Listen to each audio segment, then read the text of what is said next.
Okay, for those of you just joining, we're giving people a couple more minutes, maybe just one more minute at this point before we get started, but thanks so much for being here, for joining us for today's Wisdom Community Forum. We'll give people one more minute and then we'll get started.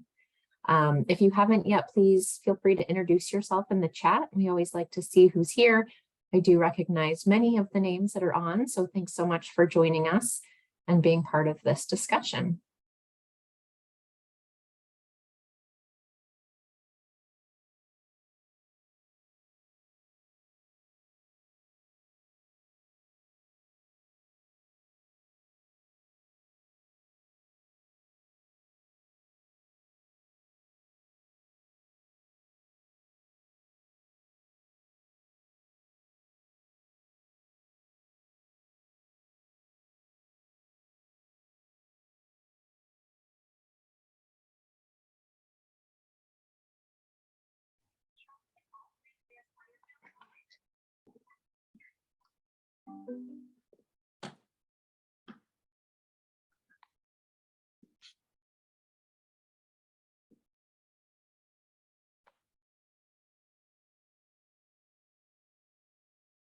Okay, let's go ahead and get started. So I just want to welcome everyone to our monthly Wisdom Study Community Forum. This is our monthly community forum for June of 2023.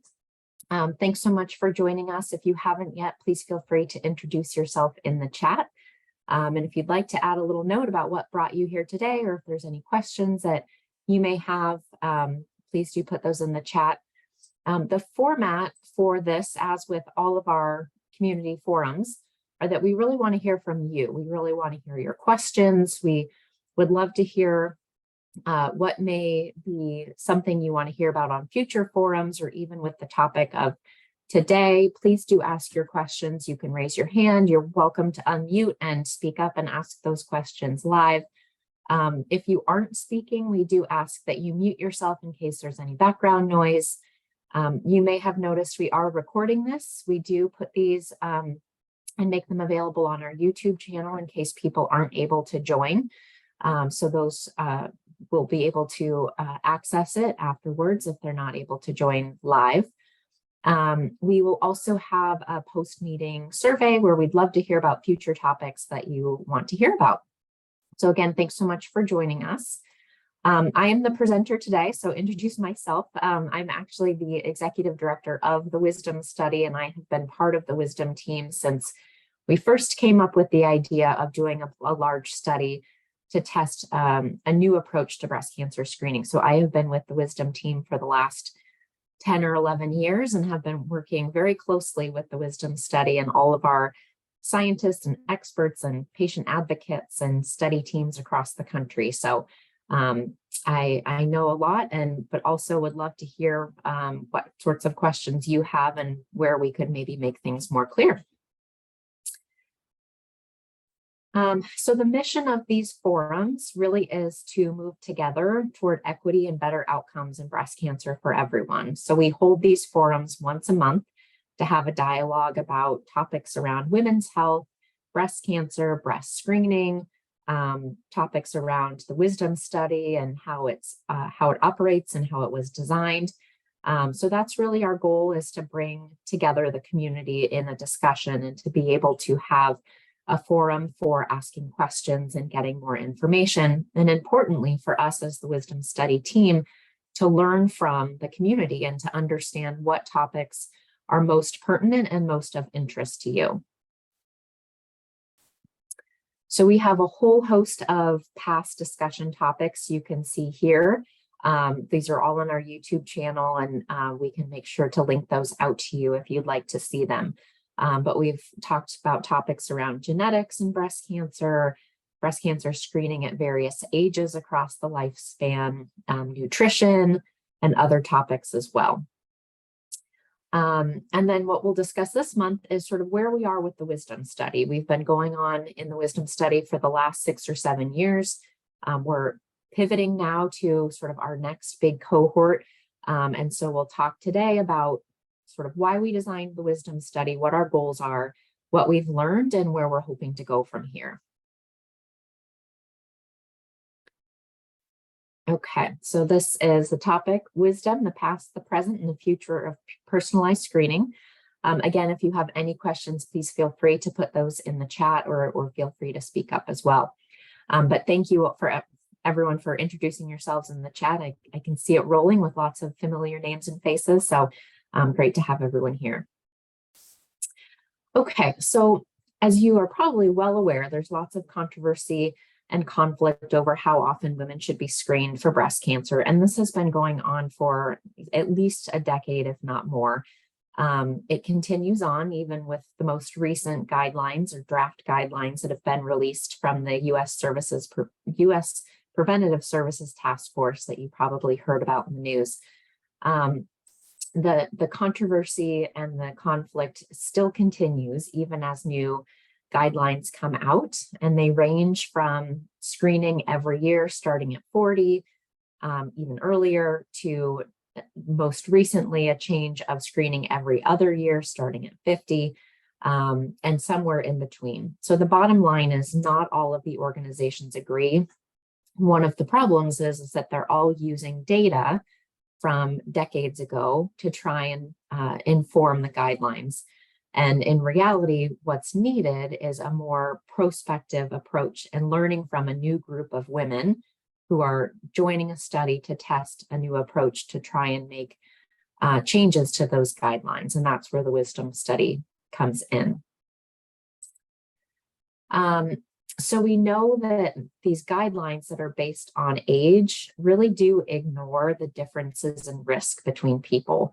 All of the guidelines are strictly based on age. Sometimes they'll say, talk to your doctor if you have a family history or want to consider screening earlier. But really, there's no way to standardly assess the difference in risk between women and to then recommend how often they should screen. So we know that risk assessment and risk stratification is sort of where we are now. And what we're trying to also do is risk-tailored interventions. And the goal, again, is really to try and see how do we identify these women at very high risk of developing breast cancer and make sure that they know they're high risk and that they're getting the screening and the prevention options that will help them to mitigate that risk. And at the same time, really trying to identify women who are perhaps at the lowest risk for whom getting breast cancer is highly unlikely, and explaining that to them and getting some understanding that risk is not as high as others and perhaps a less frequent screening schedule could be appropriate. And so we know that this risk stratification and risk-tailored screening is something that we think is a good way to approach screening rather than just the one-size-fits-all approach that the guidelines are currently advocating for. And one of the reasons we know that not all women should be screened the same is not just because their risk factors are different, but also because there are differences in the types of breast cancer that women may get and the types of breast cancer they may be at risk for getting. So this is a little graphic that just shows that over time, cancers can grow at different rates. There are the very, very fast cancers that can develop. There are more of the slow or the very slow cancers. And then there are the ones that are so slow, these little snails down here, that they may never progress to be impactful to your lifespan and impactful to your longevity. And so the sweet spot for where screening and where imaging comes in is really for these slow or very slow cancers. This is where we can try and detect that cancer and where screening can do the best work. For those fast-growing cancers, this is where screening doesn't really help. These will develop quickly, and even if you're getting screened every year, every 6 months, those cancers can develop. And so what we know is that we not only need to take into consideration a woman's individual risk factors, but also to try and understand which of these types of cancer is she at risk for. So we can try and find prevention options, medications and surgeries, or try and find additional screening modalities that might be able to find those tumors faster. I'm seeing a question in the chat, the slow growing cancers. Do they impact your life, and what types of cancer are you referring to? So that's a great question. So there are, if you look at a tumor, there are different types of breast cancer, and it's not just stage 1, stage 2, stage 3, but there are certain and also molecular profiles of those tumors that can help us to predict how quickly those tumors will grow and how likely they are to spread. So an example of a non-progressive or a very slow growing cancer could be one of the in situ cancers, the ductal carcinoma in situ, if it's a low grade. And again, even within DCIS, there are different stratifications of cancer of the lesion. Many people would consider DCIS not even cancer, and that's a whole nother discussion around what do we call cancer versus what do we not call cancer. So it's not an easy question to answer because there's a lot of nuance to understanding the exact profile of a tumor or of a lesion to understand how quickly it may progress or it may not progress. But looking at some of the features of it can help us to make that determination. So the guidelines really don't take any of this into account. As I mentioned, it's really based on age. It's not based on these factors that we now know are really important. And when people are being treated for breast cancer, this is the information that's used to tailor treatment, is which type of cancer do they have. And what we're hoping for is that this will be transferred back in time to screening. So we know how often to screen women as well, not just how to treat them, but also how to screen them so that hopefully they don't even develop breast cancer in the first place.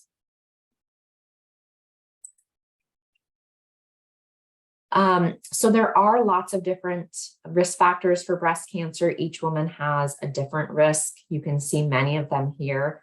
A lot of these we are taking into consideration for the Wisdom study. And actually most of them, we're also expanding this list as we move ahead with our next version of the Wisdom study. And I'll go into that in just a little bit.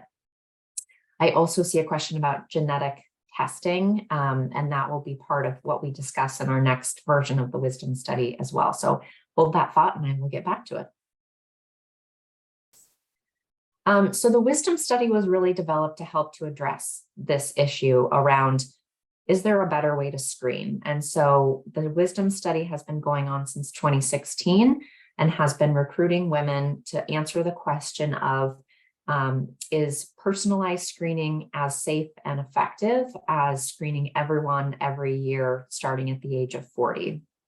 And so knowing that we have all these risk factors that we know about, our goal is to see if we do a comprehensive risk assessment and assign someone to a screening frequency based on their individual risk, is that just as safe and effective as telling everyone to come every year? So again, the study compares this personalized breast screening approach, which includes genetics for everyone in this group, regardless of their family history. Also includes family history, race, ethnicity, prior biopsies. Standard annual screening is the comparison. So this is sort of our standard of care. Who has been participating in this first version of the Wisdom study? We're calling it 1.0. Are women nationwide between the ages of 40 and 74 who they themselves have never had breast cancer or DCIS. So that's been our cohort that we've been enrolling over the last several years. And what have we learned? So by the numbers, we have at least one enrollee in each of the 50 states across the country. We have over 70,000 women across the country who have registered. Of those, about 55,000 have actually given their informed consent to participate, and about 45,000 women have fully enrolled and received screening recommendations in this study. As part of this, over 23,000 women in the study have gotten genetic testing as part of the study at no cost to them. We have over 90,000 mammograms that have been reported by women who have been part of the study. And for women who we've identified to be at high risk, we've done over 2,000 breast health specialist consultations. So these are our high risk counselors we've been able to identify all of these women who are at higher risk and provide them with education and counseling and recommendations for next steps. You can see our sort of heat map across the country. The biggest accruing areas have been at the sites where we started. So our University of California sites across the state of California. Sanford Health, which is in the Midwest, was another one of our early recruiting sites. And then we also have recruitment hubs in Chicago, Alabama, Louisiana, Florida, and then this other category really encapsulates all other states across the country. The majority of these women are actually veterans who have enrolled in the study through a passive recruitment approach that we've been able to offer to veterans across the country. So there is a large proportion of our population in the last couple of years that have joined that have served our country and are now veterans receiving healthcare across the country. So who is part of Wisdom? So ages, we've broken these ages down into 10-year categories. So it's pretty evenly split across 40 to 50, 50 to 59, and 60 to 69. And then women in their 70s comprise a smaller proportion, which is to be expected because our eligibility only went through 74. Some of these women have now aged to be 80 or so, is why that category gets to be a bit higher.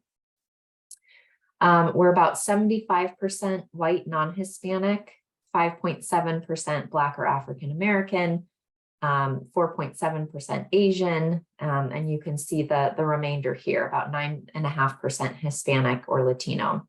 I'll go on the next slide to report on some of the progress we've made in this area, but also just to note that a fair number of our participants are college educated or more.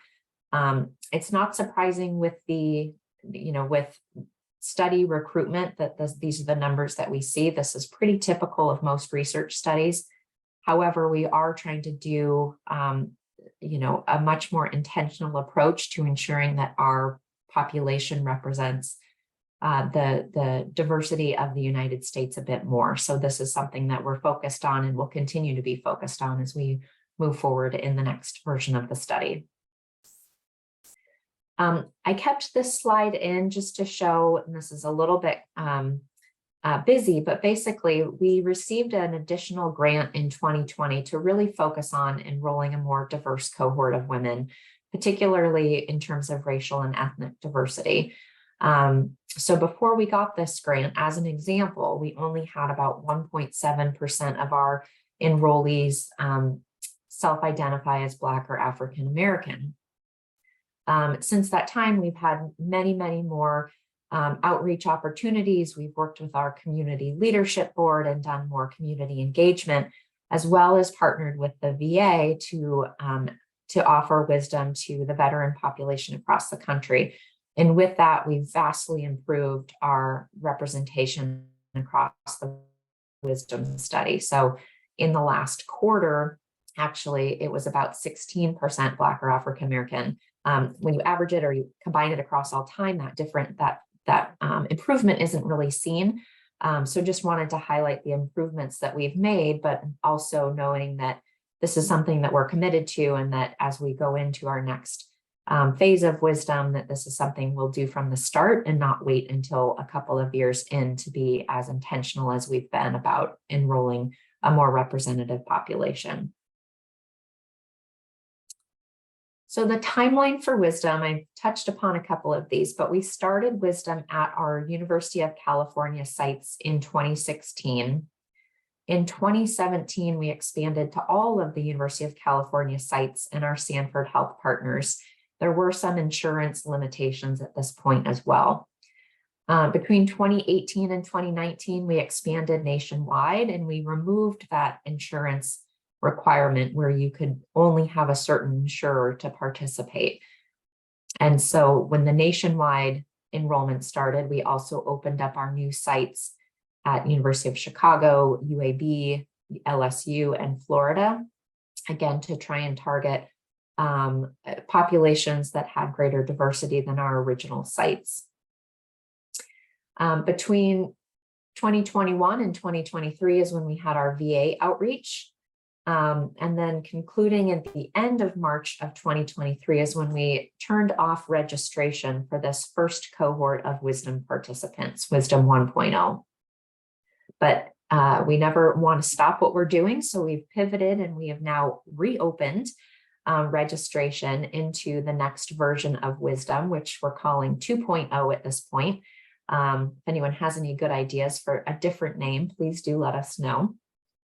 So this is our initial launch, and I'll go through what that means.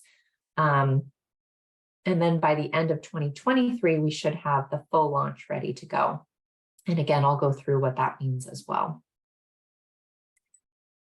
Just to note too, though, that even though we're moving from Wisdom 1.0 to 2.0, women who have been part of Wisdom 1.0 are still critical in helping us to finalize our follow-up data and really understand the outcomes for women who have participated in Wisdom 1.0.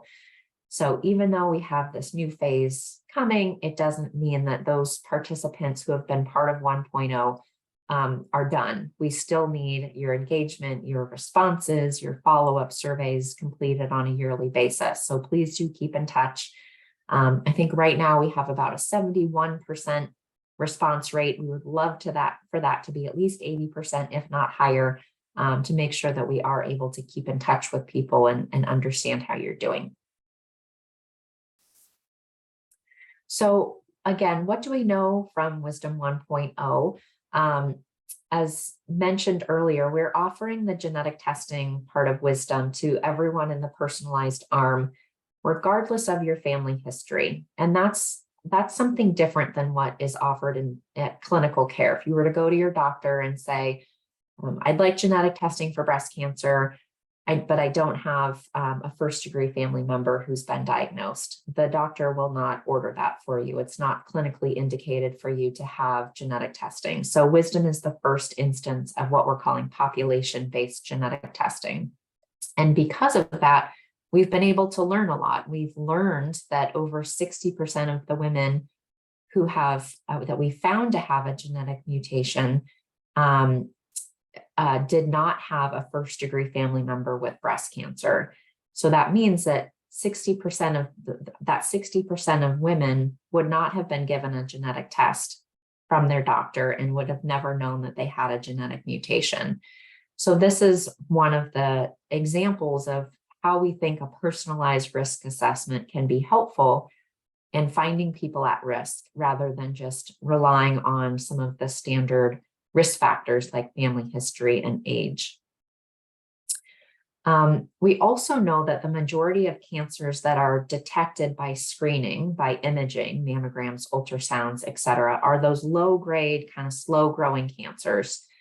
The ones that are the most aggressive tumors, and we know this from our I-SPY trial, which is a treatment trial for women who have been diagnosed, and it's open across the country. We know that those most aggressive tumors are usually found by women themselves, not by screening.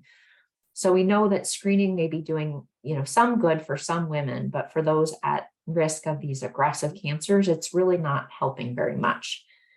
So our next question is, how can we find these women who are at risk of these aggressive cancers so that we can improve screening even further?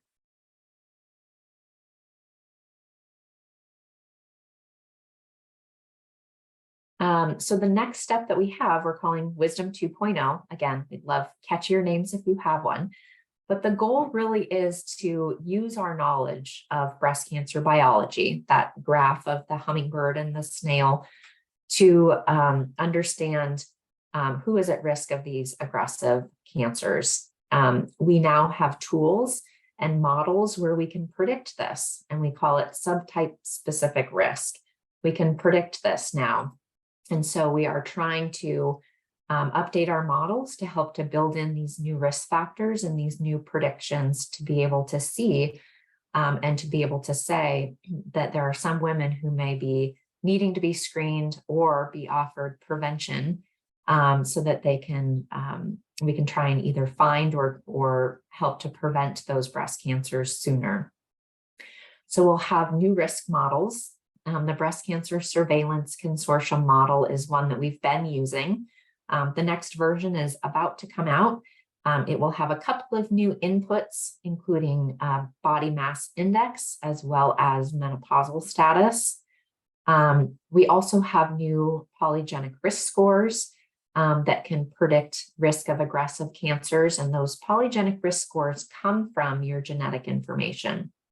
So one other important change that we're making is that we're expanding to a larger library of genetic information. So right now in Wisdom, you get tested for 9 breast cancer genes, as well as 300 what we call single nucleotide polymorphisms, very small changes in your DNA that if you were to take one of them alone, you wouldn't be able to see that someone was at risk. But if you put them all together into a polygenic risk score, they can indicate whether someone has an increased risk of developing breast cancer. And what's important too is it's not just whether they'll develop breast cancer, but the new models will also help us to predict if they're at risk for certain breast cancer subtypes that are more aggressive than others. We also are able to bring in additional SNPs that may be associated with women from certain ancestries. So that we have African ancestry SNPs, we have Asian ancestry SNPs, and Latina SNPs. And by expanding to this larger library, when we get the genetic information back, we're able to get those new SNPs that we know exist, but also in the future, we then have a bigger library to draw from if there are more SNPs that get identified later. So essentially, we're just broadening the library of available information so that we can be more flexible in the future and be able to have that information available if new SNPs are to come out. We also want to identify women at highest risk earlier. So another big difference with Wisdom 2.0 is that we'll offer risk assessment to women in their 30s. In the past with Wisdom 1.0, it's only been women 40 and above. We were constantly asked, why can't I join? I would love to be part of the study. I'm too young. I'll mark on my calendar the day I turn 40 to join the study. And so luckily, as we move ahead in Wisdom 2.0, we're able to offer the study and the risk assessment to women in their 30s. And that really will help us to identify those women who are at risk of these aggressive cancers that tend to come up in your 30s. Women in your 30s generally have more aggressive cancers, and that will allow us to see if there are risk-reducing strategies we can offer, or if we can offer increased screening for these women. Now, there won't be very many people who fall into this category, but for those that do, it will make a big difference in being able to offer them more options. And so we really want to be able to identify these people before there's a diagnosis, and to be able to offer them screening and prevention.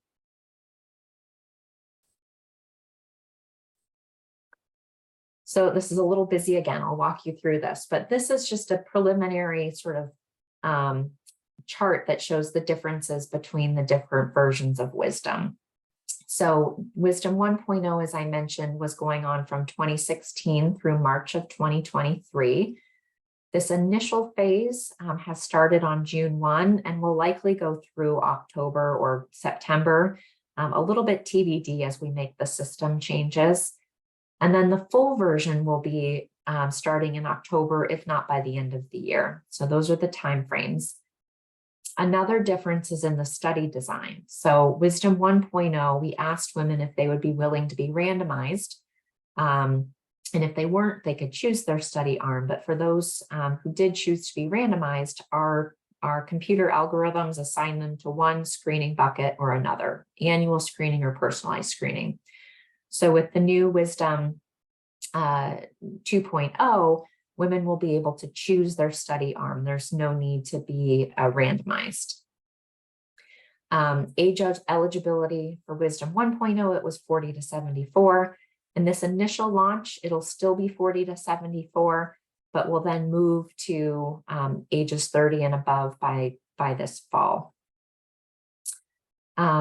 the genetic data, as we discussed, we have the 9 genes and the 300 SNPs for Wisdom 1.0, and moving, starting in earlier this month, we've been able to do the more robust risk assessment with the 10 million SNPs, that larger library of information. Screening buckets, the risk models, this should say actually, will continue to evolve the risk models as they get updated. And then the screening buckets will stay the same for now. So the minimum screening that we have in Wisdom 1.0 is for those that are very low risk in their 40s to wait until 50. And then the lowest screening we would have for women 50 and above would be to screen every other year. And that's the same as what will go on for this initial phase of Wisdom. For Wisdom 2.0, the minimum screening for women in their 30s, and again, this is minimum, for the majority of women, they will not have high enough risk to start screening in your 30s. So we'll reassess at 40, and for some, it may wait until 50. The minimum for women in their 40s would be to wait until 50, and then for women 50 plus, again, for those that are very low risk, could be as infrequent as every 3 years, which is according to the guidelines, the European guidelines. So it's not only testing new models with new information, but also testing new screening buckets. There was a question about the difference in the BCSC version. So the biggest differences between this Breast Cancer Surveillance Consortium Model 2 and the Model 3 is that Model 3 takes into consideration BMI or body mass index, and it also takes into consideration menopausal status. That's the biggest difference. There are other smaller changes in it, but for the most part, those are the biggest changes. There was another question about women under the age of 40 and getting insurance to cover screening. So there currently are guidelines that if a woman meets criteria, a lifetime risk criteria to get screened for breast cancer in your 30s, that it would be offered. And if you have a genetic risk assessment and you're found to have a mutation, you definitely would be eligible to start screening in your 30s as well. So our risk assessment will help to provide those numbers, those outputs that can help a woman make the decision with her doctor that screening should start before the age of 40. And that's, again, according to the guidelines, so coverage shouldn't be an issue. If it does become an issue, that's something that our coordinators and our breast health specialists will work with you to try and find additional options, or to try and make the case to the insurance companies that screening is warranted based on your risk. Okay, this is a very busy slide, but just to see, this is a little bit of the science behind what our screening buckets are.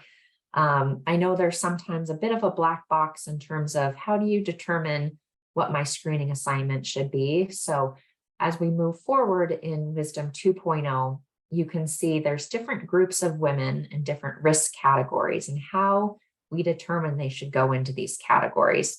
And we could spend a whole session, and perhaps that's something people would be interested in really understanding what are the differences in criteria between each of these risk buckets.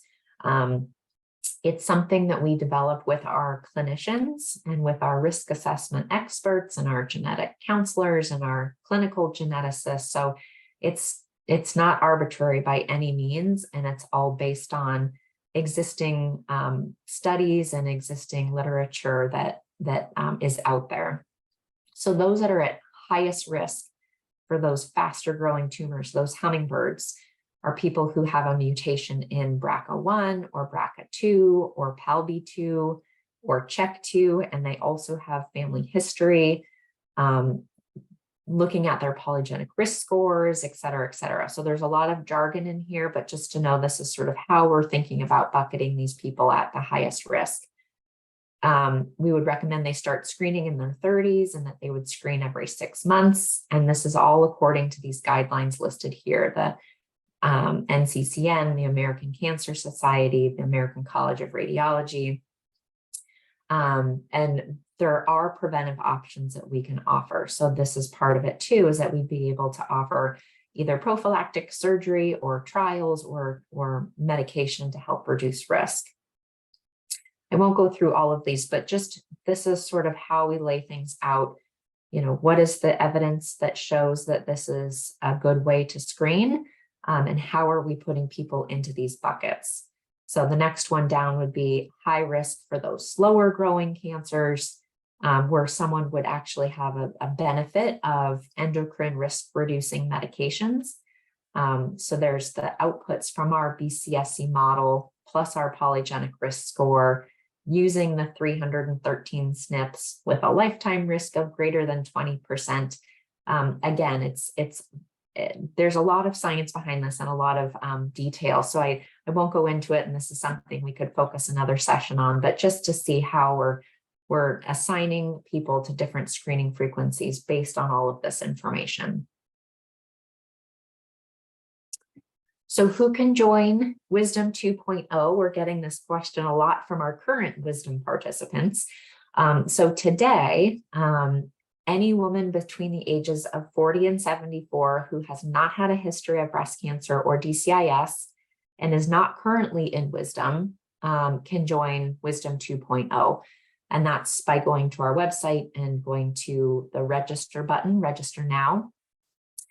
By the end of 2023, we'll be able, and our goal is actually by October, is to be able to offer Wisdom 2.0 to women in their 30s. Again, no personal history of breast cancer or DCIS. And then also for those women who have completed the minimum follow-up time in Wisdom. And right now that's determined by being in the study for the full 5 years of follow-up. You'll be able to rejoin Wisdom and get the updated genetic testing, be able to switch study arms if you were in the annual arm and you want to switch over to the personalized arm, or if you want to stay in the arm that you had before. It really is just a continuation of your participation while getting the updated risk information and the risk assessment. So we'll start with those women who have had at least 5 years of follow-up in the study. And then we are likely going to move that time window to be shorter to about 2 years. We're working with our statisticians right now to make sure that we don't move people over too quickly, because we really want to make sure that everyone who's been in the Wisdom study 1.0 contributes to that data set for as long as possible, so that we can look at our outcomes and be able to be able to make some conclusions from that initial version of the study.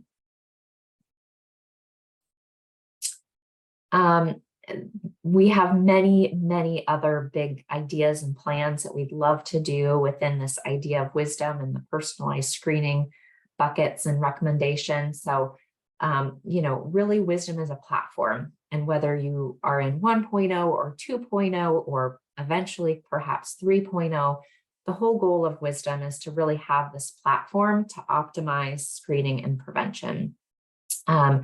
We are submitting some additional funding to look at mammographic artificial intelligence, or AI, looking at new preventive medications and seeing if those medications can look at different breast density or affect breast density differently. So there's lots that we can do, and really the whole platform is set up so that we can continue to ask questions and be able to expand what we're doing and expand our knowledge base. And included in that, we would love to get into the space of evaluating environmental exposures.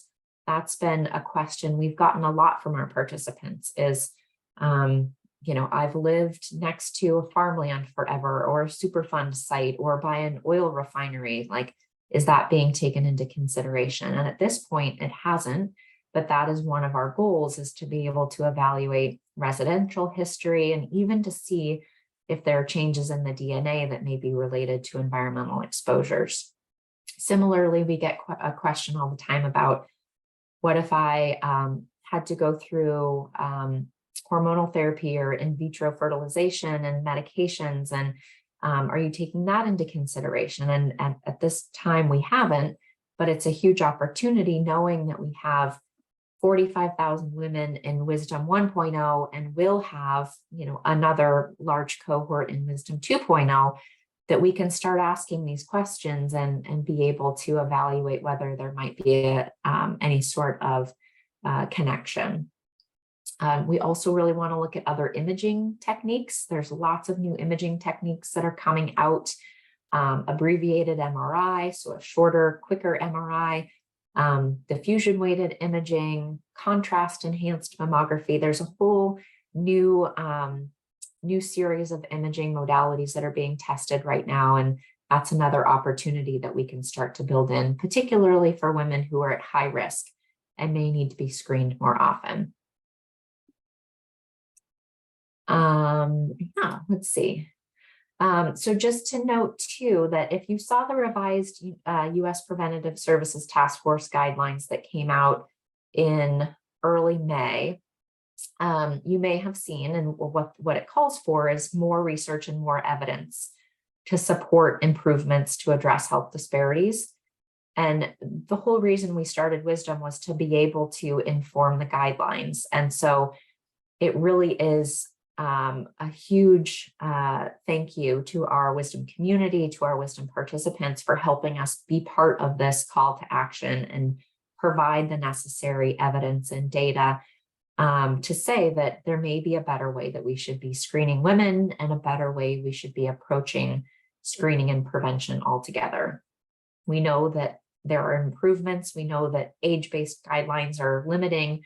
So just know that if you are part of this, and you are because you're on this webinar, but you are part of the solution, and you are part of the evidence generation, and you are part of the community that we have built and will continue to collaborate with to try and bring some change and improvement to the way we're screening for breast cancer. So thank you.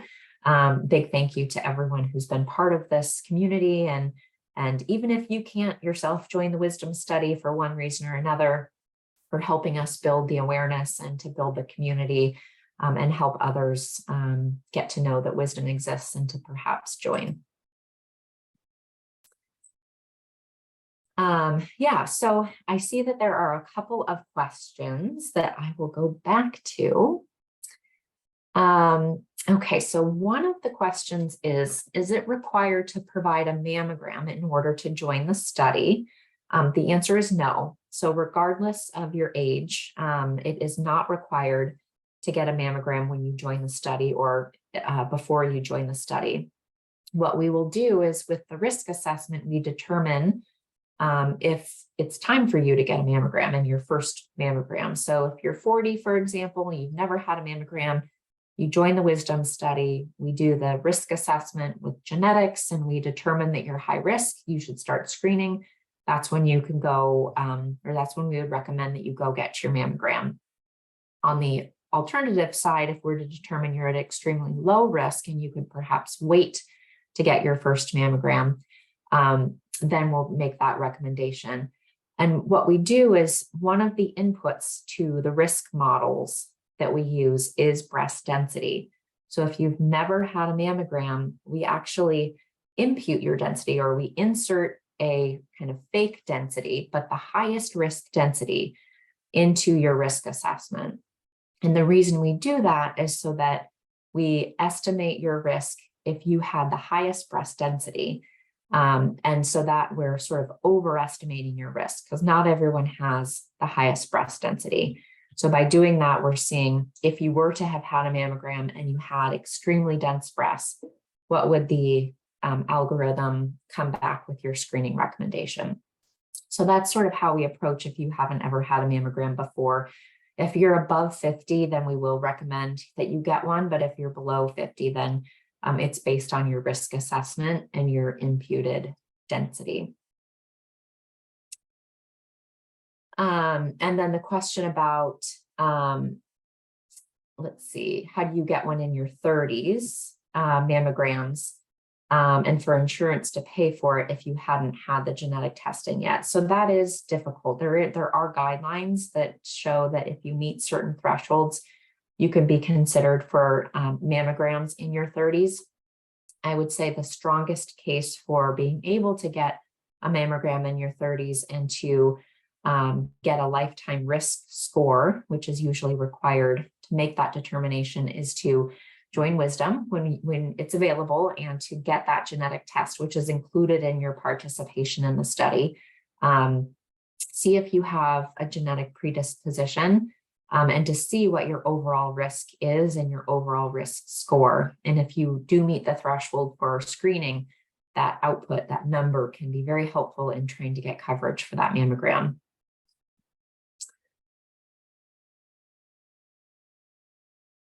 And then there's a question about, is it too late for those who have been in 1.0 to get genetic testing? No, genetic testing is ongoing. If you've been in the personalized arm but just haven't returned your kit, you can still return your kit. You'll still get the genetic testing. So that's not a problem. We do recommend you contact us, just to make sure your kit isn't too old or expired.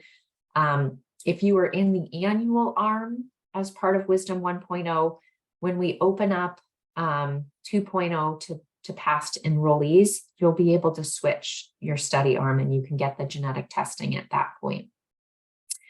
And if you're not sure if you are in the study or where you are in the study, you can always reach out to our study team. You can email info@wisdomstudy.org. We'll put that in the chat. So if you aren't sure, or you can't remember your password, or you're having trouble logging in, or you don't know what you're supposed to do next, please reach out to us. We are more than happy to help answer those questions. And again, if you keep in touch with us, we'll be able to help you through the process, but also if you can let us know if you have any changes to your breast health, that's really important for us to be aware of.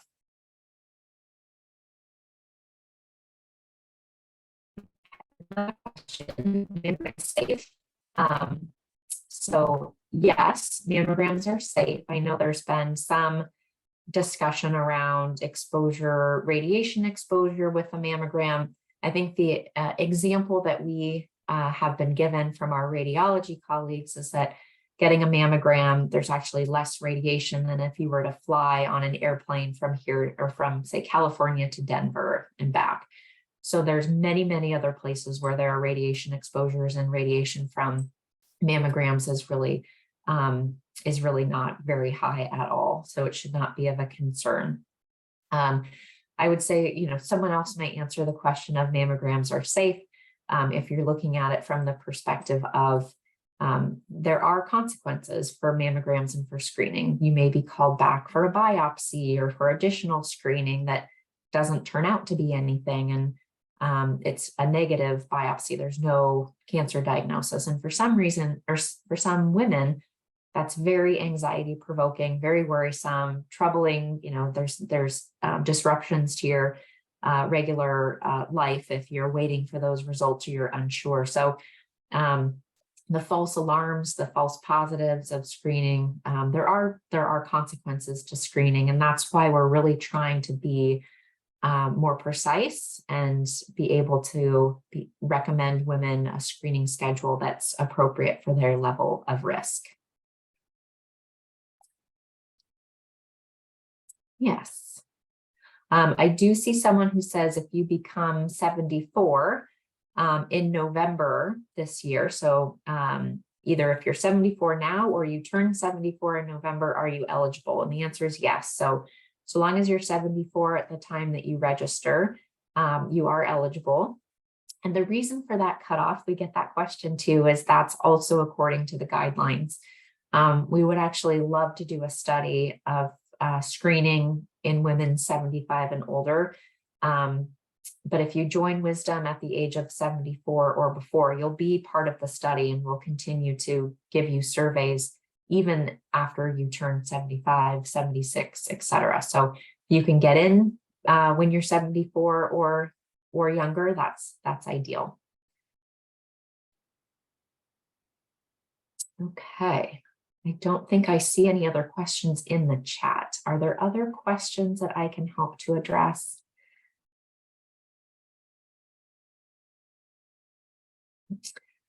Just to note too, so I talked a little bit about the U.S. Preventative Services Task Force guideline changes or the draft guideline changes.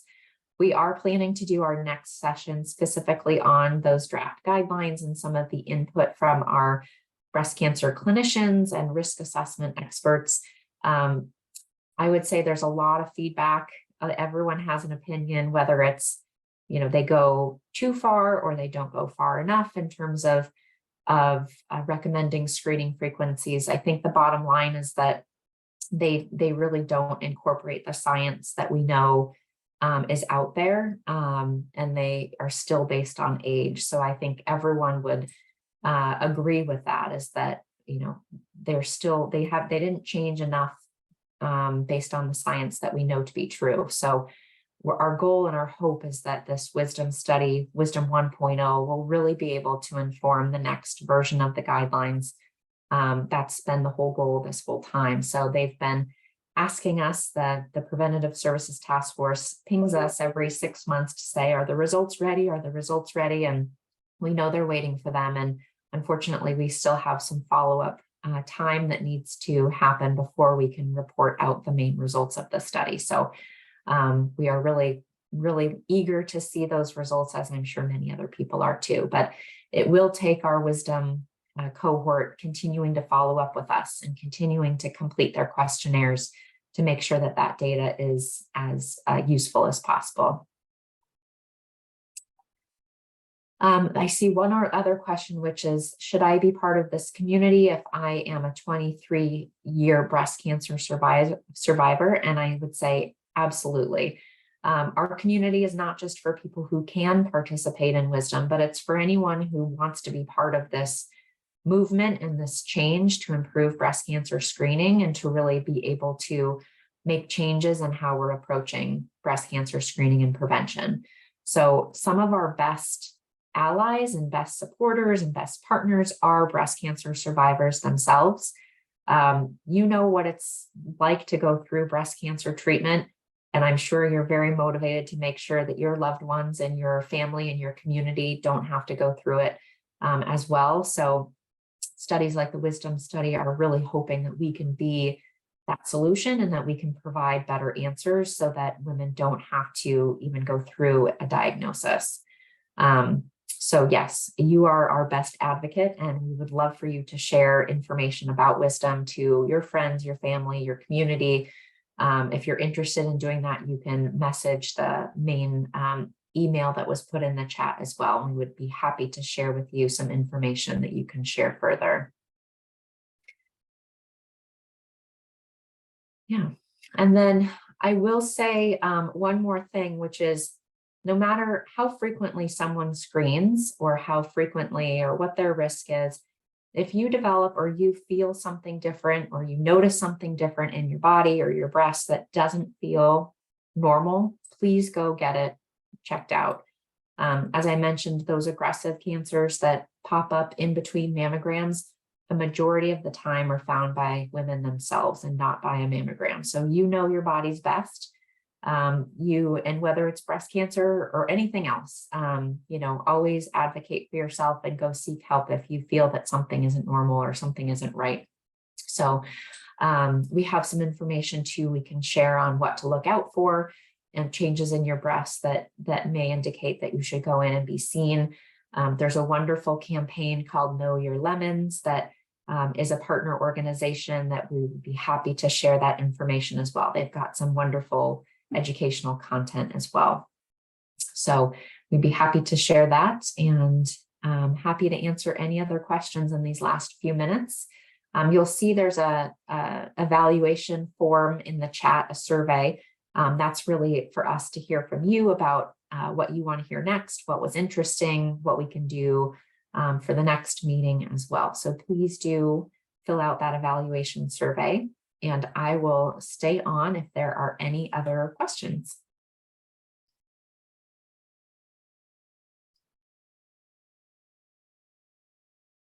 Okay, well, while people are filling that out, again, if you think of a question, feel free to ask it. But otherwise, I just want to, again, say a huge thank you for being here.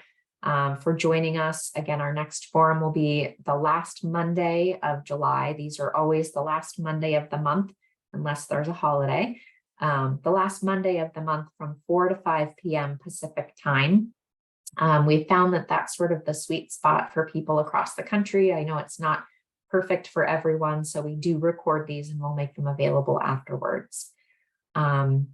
Yeah, so your registration for today automatically registers you for all of these forums on a monthly basis. And we'll be sending out reminders ahead of the next meeting on July the 31st. Okay, so if you haven't yet, please fill out that evaluation poll. I'll end the poll in just a second so that we can see what the results are. But the question is, what would you like to discuss next? Polygenic risk scores, health data privacy, wisdom participant experiences, toxic and chemical exposures.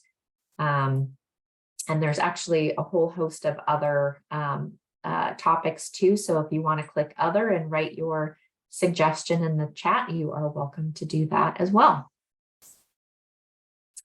Okay, so I will end the poll and share the results. Okay, so it looks like a lot of people want to hear more about the toxic and chemical exposures. That's one we touched upon a couple months ago, and we'll be sure to do that one with some other information as well, and some of our other experts in the area. Next up, wisdom participant experiences, polygenic risk scores, and health data privacy. And again, if there's something else that's not on this list, feel free to put that in the chat and we will add it to the list. All right. Well, I hope everyone has a wonderful evening, rest of your night. Thank you so much for joining.